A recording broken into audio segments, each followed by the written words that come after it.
오늘 이 새벽에 하나님께서 우리에게 주신 말씀은 욥기 8장부터 10장까지의 말씀 가운데 욥기 9장 2절, 3절 두 절의 말씀입니다. 구약성경 769쪽 욥기 9장 2절, 3절 두 절의 말씀입니다. 구약성경 769쪽입니다. 욥기 9장 2절, 3절 두 절의 말씀을 우리 함께 한 목소리로 읽겠습니다. 시작. 진실로 내가 이 일이 그런 줄을 알거니와 인생이 어찌 하나님 앞에 의로우랴. 사람이 하나님께 변론하기를 좋아할지라도 천마디에 한마디도 대답하지 못하리라. 아멘. 특별 새벽 기도의 넷째 날, 오늘은 욥기 8장부터 10장까지의 말씀을 가지고 욥과 빌닷의 첫 번째 논쟁이라는 제목으로 말씀의 은혜를 함께 나누도록 하겠습니다. 교재에 나와 있는 포인트를 우리가 화면을 보시면서 함께 보도록 하겠습니다. 104쪽에 나와 있는 포인트입니다. 우리 함께 읽겠습니다. 시작. 욥의 또 다른 친구 빌닷도 흑백 논리로 욥을 판단하여 정죄하기 시작하고 욥은 자신의 결백을 하나님 앞에 토로합니다. 아멘. 우리는 이제 욥기서를 계속 보고 있는데 욥기는요 우리에게 고난과 관련해서 여러 가지 질문에 대한 답을 찾아가게 하는 성경이라고 볼 수 있습니다. 첫 번째 어떤 답이냐면 고난 당하고 있는 이들을 향해서 우리는 과연 어떠한 모습으로 그들에게 다가갈 것인가. 욥의 세 친구뿐만 아니라 나중에 엘리후까지 4명의 모습을 통해서 과연 우리 주위에 내 곁에 있는 고난당하는 자들을 향해서 우리는 어떠한 모습으로 다가가는 게 맞는가. 이제 이 욥을 우리가 읽어보면서 욥기를 읽어보면서 그 답을 이제 찾아볼 수 있는 것이고요. 또한 두 번째로는 욥의 모습을 통해서 고난 당하고 있는 욥의 모습을 통해서 우리 또한 고난 가운데 있을 때 과연 그 고난 속에서 우리는 어떻게 그 고난을 돌파할 것인가. 정말 이유도 알 수 없는 그런 고난을 내가 만났어요. 그렇다면 그 고난 속에서 나는 어떻게 신학적으로 영적으로 정말 그 고난의 늪을 통과할 것인가에 대한 답을 찾게 되는 것이고요. 세 번째는 신정론에 관련된 것입니다. 욥의 고난도 마찬가지지만 하나님이 분명히 살아계시다면, 하나님께서 통치하는 세상이라면 어떻게 의인이 고난받을 수 있고 정말 하나님 앞에 죄 짓지 않는 자들이 이렇게 죽어갈 수가 있는가. 하나님은 왜 이 세상을 다스리면서 그러한 상황들을 분명히 아실 텐데 그럼에도 불구하고 그런 사실을 그냥 내버려 두시는가. 이 하나님의 신종론에 관련된 질문에 대한 답을 찾아가게 되는 것이죠. 이제 우리는 42장까지 욥기를 읽어가면서 아마 그 세 가지 질문에 대한 답을 찾아가게 될 거예요. 그리고 이제 마지막에 가서 제가 중간중간에 오늘도 나오지만 그 답들을 다시 한번 정리해 가면서 욥기에서 고난과 관련되는 많은 질문의 답을 찾아가 보게 될 것입니다. 왜냐하면 이게 굉장히 우리의 신앙생활에 있어서 중요한 문제이거든요. 뿐만 아니라 관계에 있어서도 굉장히 중요한 영적인 질문입니다. 어떻게 우리가 그들 곁에 갈 것인가. 오늘은 이러한 질문을 안고 8장부터 10장까지 있는 내용을 함께 보게 될 텐데, 어제 우리가 엘리바스의 충고를 듣고 또 그 엘리바스의 충고에 대한 욥의 반론을 우리가 보았습니다. 가장 영장자였던 엘리바스의 충고를 들은 후에 욥은 7장 11절부터 21절까지 보게 되면 반박을 하고 또 뭔가 불평을 토로하게 돼요. 하나님 앞에. 자, 그러한 욥의 모습을 보면서 그 곁에서 보고 있던 이제 욥을 향해 욥이 이제 하나님 앞에 그렇게 불평을 토로하죠. 쉬지 않고 고통을 주시는 하나님께, 하나님 이제 그만 고통을 멈춰 주시면 안 됩니까? 차라리 나를 죽여달라고 그 하나님 앞에 불평을 토로하는 욥의 모습을 보게 되면서 이제 옆에 있던 두 번째 친구인 오늘 수아 사람 빌닷이 나서서 욥에게 충고를 시작하게 됩니다. 여러분 빌닷도 총 3번에 걸쳐서 욥에게 충고를 하게 되는데 오늘 그 3번의 충고 가운데 첫 번째 충고인 거예요. 그래서 8장의 내용이 바로 빌닷이 욥에게 하는 충고의 내용입니다. 오늘 우리가 8장부터 10장까지 읽잖아요. 8장이 욥을 향한 빌닷의 충고이고 이제 9장 10장이 그 빌닷의 충고에 대한 욥의 반박이거든요. 자, 그 가운데 9장은 욥이 빌닷의 충고에 대한 반박의 내용이 나오는 것이고 이제 10장의 내용은 똑같이 욥이 말하는 것인데 이제 빌닷이 아니라 하나님에게 시련을 토로하는 내용이 나오게 되는 거예요. 그러니까 꼭 누가 뭐라고 얘기하면 그것에 대해서 이제 반박하고 그냥 그것을 반박하고 그것보다 더 중요하게 하나님을 향해서 토로하면 그 또 하나님 앞에 토로하는 모습을 보면서 다음 친구가 또 뭐라고 얘기하고 이런 이제 순서로 계속 이끌어져 가는 것이죠. 오늘도 고난의 문제로 논쟁하는 두 사람의 모습 속에서 빌닷은 무슨 말로 충고하는지 또 욥은 어떻게 반응하는지 빌닷의 모습 속에서도 또 욥의 모습 속에서도 우리의 모습을 발견하기를 원하고 또 고난과 관련된 그 문제에 대한 답을 찾아가는 이 새벽이 되기를 소망합니다. 첫 번째로 빌닷은요 하나님의 공의를 가지고 욥을 공격합니다. 말 자체가 좀 이상하죠. 하나님의 공의는 좋은 것인데 그 하나님의 공의를 가지고 욥을 공격합니다. 8장 2절에 보게 되면 엘리바스와 달리 빌닷은 굉장히 공격적이고 비판적으로 이제 충고를 시작하죠. 세번역 성경을 보게 되면 8장 2절을 보게 되면 언제까지 네가 그런 말투로 말을 할 거냐? 내 입에서 나온 그 말 겉샘 바람과도 같아서 정말 볼 수가 없다. 걷잡을 수가 없다. 그러니까 이제 시작부터 굉장히 공격적으로 말을 하고 있는 빌닷의 모습을 보게 됩니다. 그러면서 3절에 이제 무슨 잣대를 대냐면 하나님이 어찌 정의를 굽게 하시겠으며 또한 전능하신 이가 어찌 공의를 굽게 하겠느냐. 이 말은 하나님은 반드시 의로운 사람에게 상을 주시고 하나님은 반드시 죄인들에게 벌을 주시는 공의의 하나님이 아니냐. 네가 이와 같은 고난을 당하고 있는 것은 분명히 뭐예요? 공의의 그 하나님 앞에 네가 죄를 지은 것이다 라고 주장하면서 하나님의 공의를 묻기 위해서 욥을 공격하고 있습니다. 그런데 여러분 더욱더 기가 막힌 것은요 여러분 그냥 읽게 될 줄 모르겠지만 그 다음 절입니다. 여러분 4절의 말씀을 보시게 되면 이와 같은 어떻게 보면 어제 엘리바스하고 똑같은 논조잖아요. 인과응보 신앙입니다. 그것을 가지고 비극적으로 이제 이 내용을 인과응보의 법칙을 목숨을 잃은 욥의 10자녀에게도 그대로 적용시켜요. 뭐라고 그러냐면 내 자녀들이 주께 죄를 지었으므로 주께서 그들을 죄 가운데 버려두었다. 자 여러분 이렇게까지 고난에 대해서 해석하면서 욥의 자녀들까지 공격할 필요가 있냐는 거죠. 여러분이 만약에 사실 그렇습니다. 자녀를 먼저 보낸 아버지의 마음 한 명도 아니고 10명을 보냈어요. 그 자녀 10명의 자녀를 가슴에 묻기조차도 힘들어하는 욥에게 네 자녀들도 죄 지어가지고 하나님께서 죄 가운데 버려버린 거 아니냐. 여러분 하나님까지 동원했습니다. 하나님의 공의를 동원했어요. 그러면서 그 하나님의 좋은 성품 공의를 가지고 자녀들에게까지 덮어 씌우면서 욥을 밟아버리는 거죠.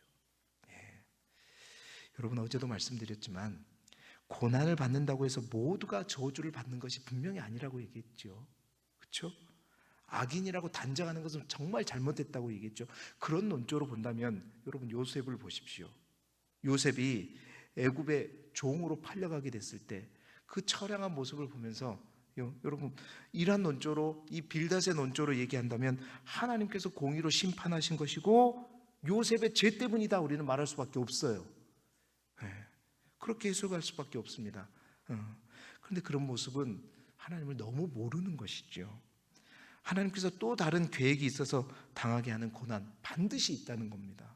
창세기 45장 5절에 요셉은 뭐라고 얘기하죠? 당신들이 나를 이곳에 팔았다고 해서 근심하지 마소서, 한탄하지 마소서. 하나님께서 생명을 구원하시려고 나를 당신들보다 뭐했다? 먼저 보내셨다.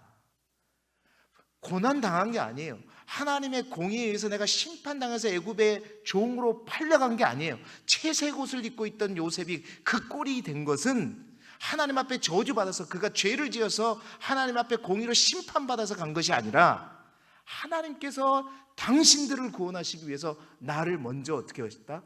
보내신 하나님의 의도와 하나님의 계획이 있었단 말이죠. 근데 우리는 그것을 몰라요. 항상 말이죠, 어제도 말씀드렸지만 우리가 알고 있는 하나님에 대한 지식, 하나님은 얼마나 크고 얼마나 넓어요. 하나님의 깊으신 뜻을 알지도 못하면서 내가 알고 있는 하나님에 대한 조그만한 지식, 그 하나, 그 틀에 딱 가둬가지고 그 스펙트럼 딱 안에 보고 이 내가 생각하는 이 틀거리에 벗어나는 어떤 행위와 보면 다 하나님이 아니다, 하나님, 내가 알고 있는 하나님에 틀렸다, 그걸 가지고 정죄하고 아니다고 말하고 막 밟아버리고. 어제 엘리바스와 똑같은 빌닷의 모습을 보게 되는 것입니다. 여러분, 그렇습니다. 그러면서 이제 아들과 욥을 싸잡아 가지고 뭐라고 한 다음에, 그 다음에 이제 빌닷이 하는 말이요, 우리가 목회자들이 신방 가서 가장 많이 인용하는 말을 하죠. 우리가 잘 아는 말씀, 욥기 8장 7절 말씀 뭐라 그래요? 내 시작은 미약하였으나 내 나중은 심히 창대하리라. 여러분, 이제 이 말씀을 이제 옛날에는 이 목회자들이 사업장에 가가지고 개업하는데 굉장히 막 액자로도 막 걸려 있고 그러잖아요. 이 말씀을 잘 우리가 파악해야 됩니다. 그러니까 이제 특히 욥과 이제 이 친구들과의 반응 속에서 친구들이 하는 얘기들의 말 보면, 어제도 보았잖아요. 이제 너를 아프게 하시다가 고치시고 막 이런 말씀을 보기 참 좋은 말이란 말이에요. 그런데 어떠한 맥락 속에서 이 말씀이 쓰여졌는지 우리가 잘 알고 이 말씀을 이제 전해야 되는 거예요. 옛날 목사님들이 그래서 잘 못 전한 바가 많이 있습니다.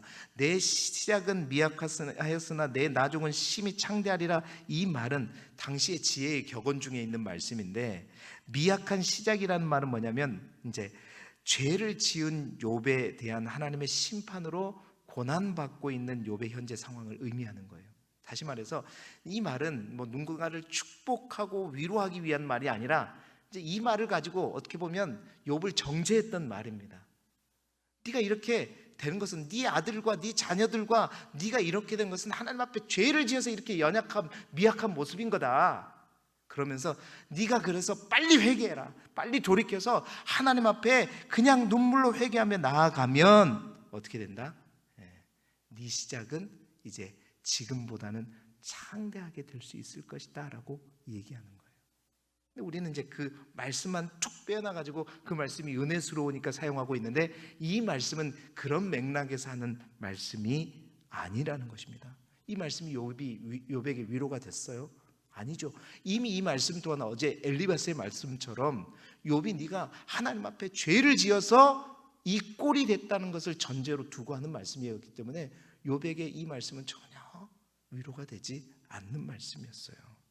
이제 겨우 죄 받아갖고 회개하지 않으면 너가 축복받을 수 없다, 이 말을 우리가 사업장에서 걸고 쓸 수는 없는 거잖아요.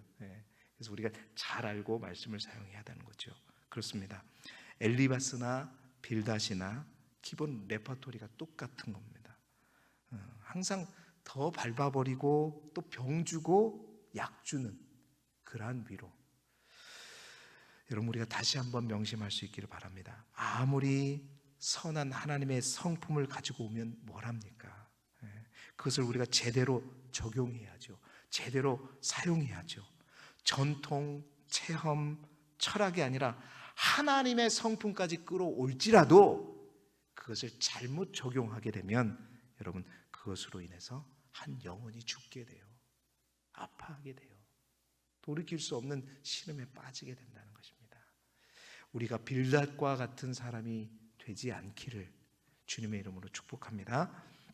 자, 두 번째로는 이 빌닷은 조상의 지혜를 가지고 욥을 지적합니다. 조상의 지혜와 전통을 가지고 욥에게 적용시킵니다. 8장 10절의 말씀을 보니까 조상들의 가르침을 들어보면 열서를 네가 찾을 수 있을 것이다. 그러면서 8장 11절부터 12절까지 쫙 얘기를 하는데 그 내용이 뭐냐면 조상들로부터 들은 지혜입니다. 그 가운데 왕골과 갈대의 비유, 또 거미줄 비유, 뿌리 깊은 나무의 비유를 들어가면서 조상들의 가르침을 통해서 그를 진단하게 되는 거죠. 여러분, 그 가운데 왕골과 갈대의 비유를 보게 되면 8장 11절에 보면 왕골이 진펄이 아닌 데서 크게 자라겠으며 갈대가 물 없는 것에서 크게 자라겠느냐. 왕골이라고 하는 이집트에서 왕골은 뭐냐면 이집트에 있는 파피루스와 같은 그런 걸 의미하는 거예요. 진펄이라고 하는 것은 습이나 늪지를 말합니다. 파피루스와 같은 이런 왕골이 어떻게 습이나 늪지를 떠나서 살 수 있느냐, 갈대가 어떻게 물 없이 크게 자랄 수 있겠느냐.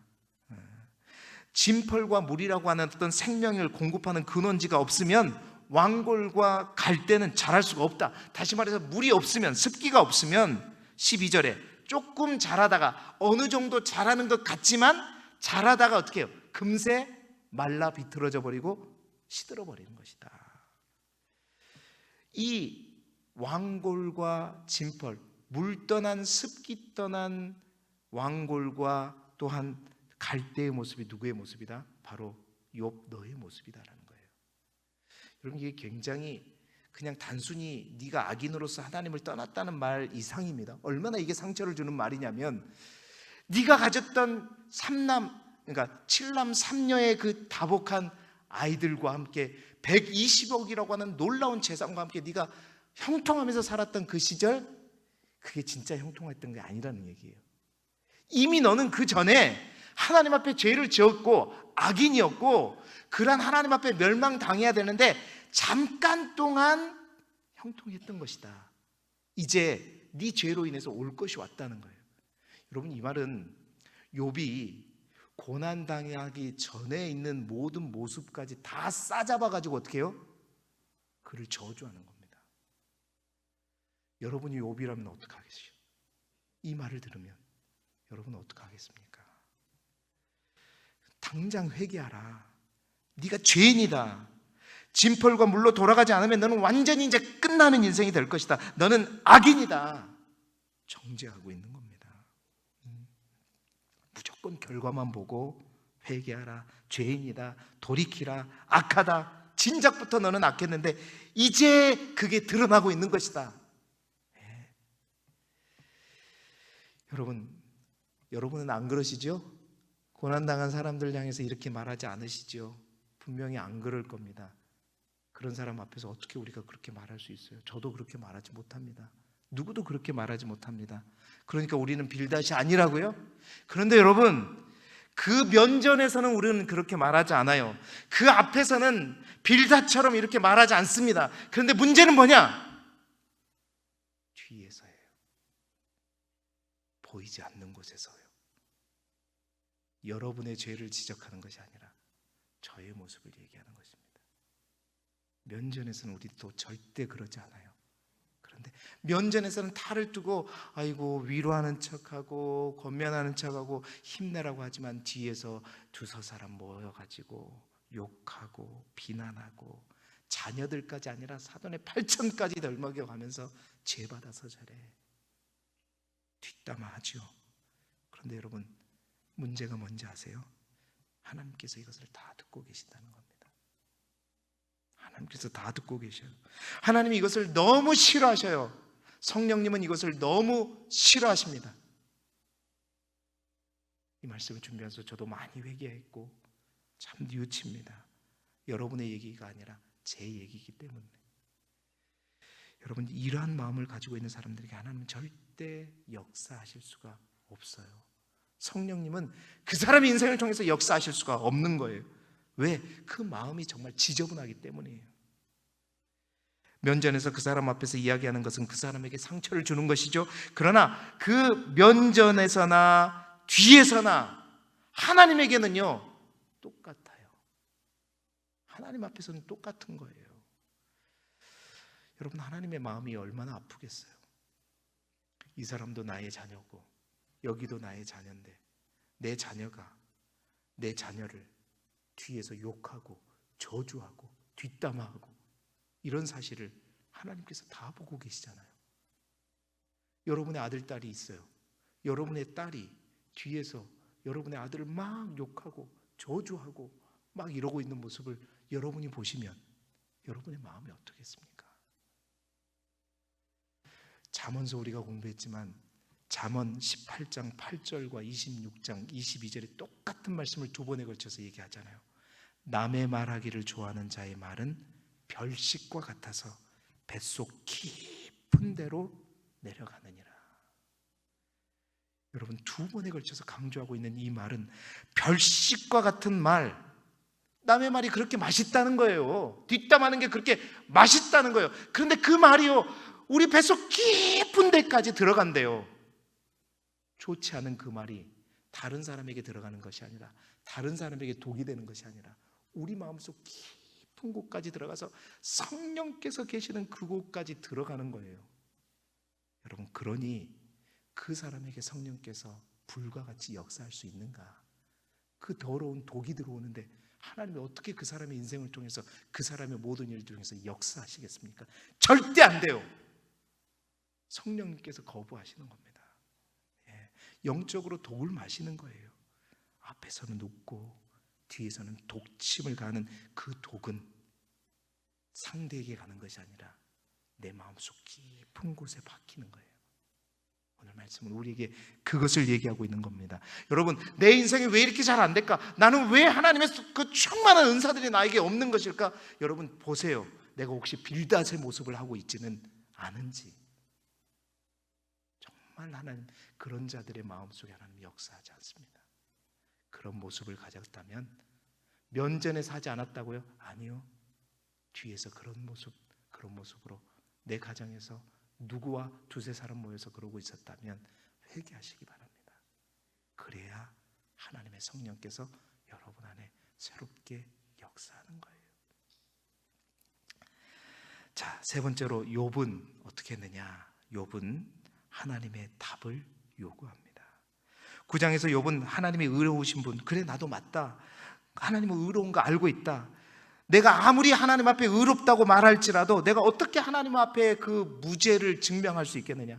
그러니까 욥의 말은 그래요. 하나님과 나는 본질적으로 질적으로 차이가 나는 거예요. 하나님은 창조주이시고 나는 피조물인데 아무리 내가 결백한다 한들, 하나님 앞에 따진다 한들, 창조주 앞에 내가 어떻게 따져서 내 무죄를 증명할 수 있냐. 그러면서 더욱더 좌절합니다. 더욱더 절망해요. 그러면서 이렇게 9장 32절에 보면, 하나님이 나와 똑같은 사람이라면 하나님을 불러다가 하나님이 피고인이 되든 내가 피고인이 되든 뭔가 법정 다툼을 통해 내가 내 무죄를 증명해 보일 텐데, 하나님이 전능자이고 하나님은 창조주이신데 내가 하나님 앞에 어떻게 이 일들을 할까? 여러분, 그러면서 9장 33절에 욥의 인상적인 표현이 있어요. 우리 사이에 손을 얹을 판결자도 없구나. 이 말은 뭐냐면, 하나님과 게임도 안 되는 법정 공방 속에 나는 도저히 이길 수 없는데 손을 얹을 판결자도 없구나. 이 말은 나를 대신해서 중보자도 없구나라는 그 말이에요. 사실 이 말씀은 바로 예수 그리스도를 예표하는 말씀인데요. 그러면서 욥은 이제 빌닷의 그 말 속에서 더욱더 절망하면서 더 이상 빌닷을 향해서 반박하는 것이 아니라 10장에 가면 이제 하나님 앞에 섭니다. 하나님 앞에 마음을 토로하면서 시선을 돌리면서 하나님 앞에 이렇게 얘기해요. 나를 이렇게 공격하고 하나님이 나를 이렇게 힘들게 하시는데, 하나님 더 이상 침묵하지 마시고 제발 저에게 나타나셔가지고 저에게 답을 주십시오. 왜 나를 이렇게 고난당하게 하는지, 왜 내가 이렇게 고난받아야 되는지 나에게 이유를 대체 좀 설명을 좀 해주십시오. 하나님 앞에 간절히 부르짖는 거예요. 욥은 이제 더 이상 고난의 의미와 해석, 이것에 대해서 친구들의 이야기를 듣지 않고 하나님께서 풀어주셔야 합니다. 하나님께서 답을 주셔야 합니다. 이렇게 하나님 앞에 절규하고 있는 거예요. 여러분, 혹 고난을 당하고 있습니까? 욥의 이 모습을 우리가 정말 눈여겨봐야 됩니다.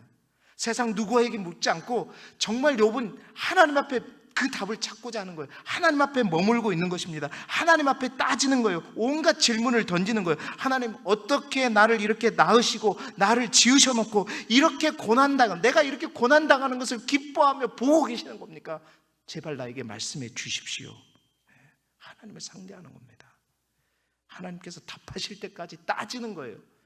여러분, 그래서 이 답이 37장, 38장까지 가게 되는 겁니다. 침묵했던 하나님이 나중에 가면 어떻게 해요? 나타나셔야 돼요. 그래서 길게 얘기합니다. 그때 욥의 모든 질문에 대한 깨달음이 확 깨달아지면서 하나님 앞에 하나님 잘못했습니다. 그러면서 욥이 깨닫게 되고 욥의 신앙이 성장하게 되고, 그러면서 하나님께서 욥이 모든 것을 반전시켜 주시면서 회복되어지는 역사가 일어나게 되는 것이죠. 여러분, 힘들고 지치고 어려운 고난 가운데 있습니까? 어디에서 머무십니까? 하나님 앞에 머무시고 하나님을 붙드시고 답을 하나님으로부터, 하나님의 말씀으로부터 찾으시기 바랍니다. 그 기간이 길어지더라도 욥의 갑절의 축복은 그냥 나오는 게 아니에요. 계속해서 하나님 앞에 씨름합니다. 친구들과 씨름하는 것 같지만 결국 반박만 할 뿐이고 그는 하나님을 상대해요. 그래서 결국 그 놀라운 역사를 이루어가게 되는 것이죠. 여러분, 오늘 우리는 빌닷의 모습과 욥의 모습을 통해서 고난에 간 우리가 찾고 있는 답의 몇 개를 찾았습니다. 우리는 어떠한 모습으로 욥과 같은 친구 곁에 있는 빌닷인가? 또 우리는 어떠한 모습으로 욥처럼 그 고난을 통과하고 있는가?